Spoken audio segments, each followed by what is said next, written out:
I'm 60-Second Spidey, and I'm recapping mainline Spider-Man comics in timeline order. In this 20-second part, we see Spider-Man get turned into the Lizard, more adventures with the Black Cat, and much, much more. Let's get reading. Now a graduate student, Peter has become a teaching assistant and is meeting with his new co-workers Deborah, Steve, and Marcy, and learned the professor is analyzing the skeleton of the scientist who became the bee villain Swarm, which of course goes wrong when they revive his bees which swarm the campus. Peter dons his suit and heads to the lab where he saves his professor from Swarm, but is surrounded by bees.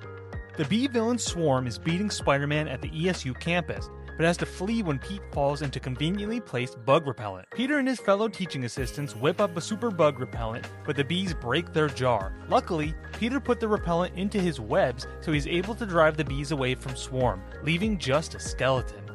After the crook Jimbo Ryan eliminates a special service agent, Peter is enlisted by a man who knows his secret identity to help. Peter goes undercover to get close to Jimbo, but Dr. Octopus also wants revenge against the crook. So when he's taken away, Peter swaps to Spidey and takes Ock out, then brings Jimbo to the police, only to learn the man who enlisted him was the ghost of the special agent Jimbo took out. After ripping off one of Dr. Octopus's arms last issue, Peter is examining it when it starts to crawl away. Following it, Spider-Man finds Dr. Octopus on a ship, who goes full octopus mode and squirts him with ink before knocking him out. But Peter is able to break into the nuclear submarine he stole and sink it from inside, seemingly taking Dr. Octopus with it to the bottom of the ocean. Peter is at his classmate Chip's costume party when it's interrupted by Morbius, who's very hungry. Pete swaps to Spidey and takes Morbius on, who ends up struck by lightning, which somehow turns him back into a normal human. Science? In the commotion, Chip's eyes turn bright red and he runs away from his own party. Last issue, Peter's classmate Chip ran away, but he suddenly appears at school with strange psychic abilities. Peter is forced to fight his friend, and learns an accident at birth gave Chip powers he can't control when he gets too emotional. Spidey stops Chip, but can't control his own emotions. Turns out his contact with Kurt Connor's machine a few issues ago have given him his own lizard persona. Peter Parker has turned into the Spider Lizard and is wreaking havoc across New York. In a role reversal, Kurt Connors is trying to find a way to cure him, as Spider Lizard fights off the army before hiding out in the sewers. He attacks Dr. Connors, who confronts him, but the small part of Peter's mind that remains resists long enough so he can be cured. Punisher is annoyed Spider-Man interrupts his battle with the gang, and then later sees himself in the paper and questions how Peter Parker photographed the fight. Peter unsuccessfully tries to get MJ to go out with him again, before his photography assignment turns into a kidnapping. He fails to save the day as Spidey, then gets yelled at by his reporter partner April for ditching her, and to make matters worse, Punisher shows up at his apartment to question him. Punisher has confronted Peter, accusing him of being Spidey. Peter is able to convince him that he's wrong. Phew. Peter's partner at the Daily Globe, April, is still mad at him, so she goes undercover alone and is caught by the gang. But luckily, Spider-Man and Punisher show up and fight the gang off, but before they can arrest the leader, he is run over by his own ally. Ouch.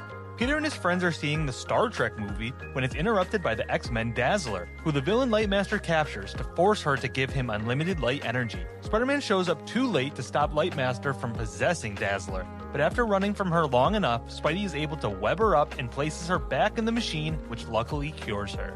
The villain Looter, now calling himself Meteor Man, is committing a robbery when he's interrupted by both Spider-Man and Giant Man, forcing him to flee. The heroes track Meteor Man down, but he uses a power pack to absorb energy from his meteor collection and grow even bigger than Giant Man, but his machine overloads so he launches into the sky and explodes.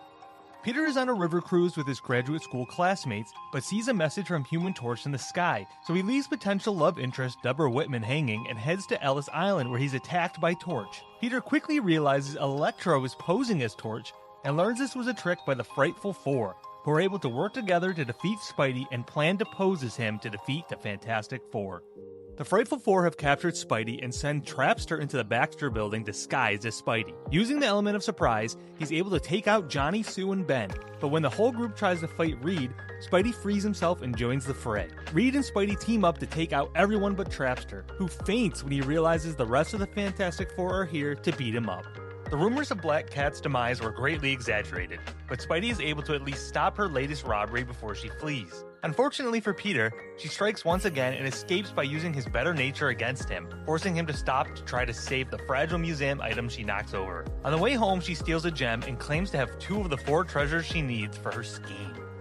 Spider-Man interrupts Black Cat's robbery yet again, and she's able to flee with a third of 4 treasures she claims to need. Flash sets Peter up with a classmate named Dawn Star, but sadly she was just trying to get with him to steal the science test early. After Black Cat steals the 4th and final artifact, Spidey tracks her down at her hideout where she reveals she has a shrine of him and tries to gift him the treasures. Realizing she suffered a mental break after her father's passing, Peter decides to get her the help she needs. Thanks for watching part 22 of my Spider-Man timeline recap.